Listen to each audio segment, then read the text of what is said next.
Welcome to The Explainer. Today, we're jumping right into a massive, multi-billion-dollar showdown that is literally going to reshape the entire future of global energy. It's kind of like a giant geopolitical chess match playing out right in front of us. And the ultimate prize? Absolute dominance over the clean fuel of the future. Now, we're asking this question right out of the gate because the race to control the green hydrogen market is heating up fast. I mean, really fast. And it's between Asia's two biggest heavyweights, India and China. You see, both of these giants know the fossil fuel era is ending, and whoever corners this new market, well, they're not just going to clean up their own grids, they're going to become the absolute energy kingpins of the 21st century. To put that into perspective, just look at the financial firepower being thrown around, $2.1 billion. That is the exact amount of subsidies India is pouring into this sector right now through their national green hydrogen mission. That's a colossal financial bet.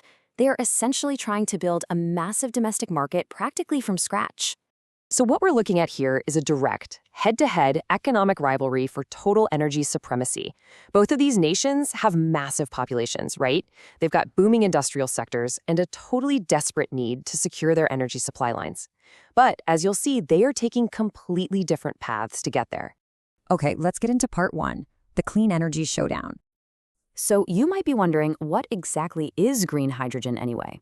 Basically, it's hydrogen produced entirely from renewable energy, things like solar and wind. It uses a process called electrolysis to split water apart, which leaves a totally zero carbon footprint. Unlike the traditional gray hydrogen, which we get from coal and natural gas, green hydrogen is the holy grail for deep decarbonization. It is literally the only realistic way we're going to replace fossil fuels in massive heavy industries like steel mills, petroleum refineries, and fertilizer plants. And guys, this matters immensely because whoever controls this tech is going to drastically reduce their reliance on imported natural gas and oil. Think about it for a second. Instead of importing ships full of fossil fuels, a country with enough wind and solar can just manufacture its own fuel. They completely flip the script. They transition from being an energy importer to the energy exporter of the future. Right, moving on to part two, the contenders, India versus China. The contrast in their production targets is honestly staggering. India has set this incredibly aggressive goal of 5 million tons per year by 2030. That's nearly double what analysts actually expect China's state-led plan to achieve, which sits around 2.6 million tons by 2031. So India is signaling a very clear intent here.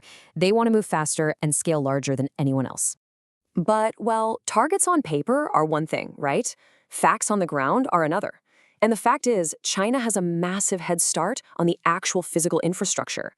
Currently, they account for roughly 65% of the entire global installed electrolyzer capacity. They are leveraging their powerful state-owned enterprises to build colossal factories for these machines. So right now, for sure, China holds the hardware advantage. So how does India fight back? Their counter-strategy is brilliantly focused on a demand-driven approach. Instead of just building factories and kind of hoping the buyers show up, India is aggregating demand first. They're mandating hydrogen usage in their own massive refineries and steel plants to basically guarantee buyers. And when you couple that guaranteed demand with their SID capital grants, a massive 125 gigawatts of new renewables and 100% foreign direct investment, they are reverse engineering an entire ecosystem to crash costs as fast as humanly possible. So, who's actually winning the battle on the ground? Let's look at part three, the technology and cost race. Now, there are three main electrolyzer technologies at the dead center of this battle. First, alkaline systems. These are the cheapest and highly proven, but they require a massive physical footprint. In the middle, we have PEM technology. It's much more compact and efficient, but it relies on super expensive precious metals like platinum. And finally, emerging solid oxide tech. It's incredibly efficient, but right now it's very expensive to install. The global race is on to mass produce all three of these just to crash those capital costs down. And the speed of India's cost reduction here is honestly remarkable. They've already managed to drive production costs down from roughly $5 to around $3 per kilo. That's edging out China's current average of about $4. And let me tell you, both of these nations are absolutely sprinting toward that magical $2 per kilo finish line. Because $2, that's the widely accepted tipping point where green hydrogen officially becomes cheaper than fossil fuels. If you trace India's timeline, it shows this relentless, meticulously planned push. I mean, the mission was only approved in 2023. Fast forward to 2024, and the first massive site capital grants were already being awarded to manufacturers. By 2026, they expect to have nearly 1 million tons of production contracts actually signed, all building up to that massive 5 million ton target by 2030. It's a highly aggressive schedule entirely designed to build scale faster than the rest of the world. But here's the catch. India faces a major supply chain hurdle. Currently, China controls the bulk of global electrolyzer manufacturing, and more importantly, they dominate the critical minerals needed to actually build them. Now, India's pushing really hard to indigenize 80 to 90% of its manufacturing, but breaking free from China's established hardware ecosystem, that is going to be one of their absolute toughest challenges. Let's pull back and look at the big picture in Part 4, Reshaping Global Power. You see, this isn't just some dry industrial story. It is a profound shift in geopolitics.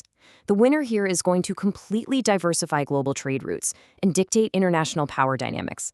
Just like we saw with the boom in solar panels and semiconductors, the country that can export the cheapest, greenest energy tech is going to create massive new interdependencies.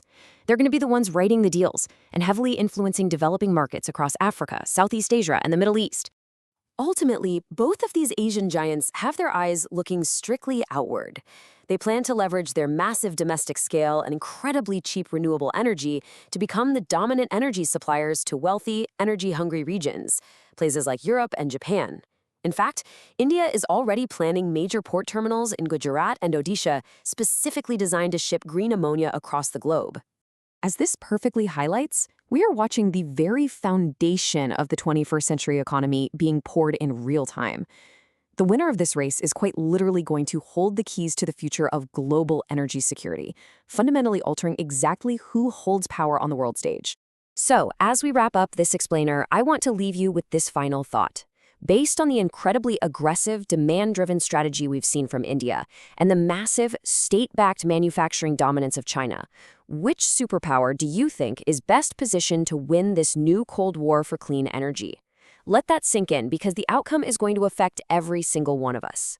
Keep learning, keep analyzing, and I'll catch you in the next explainer.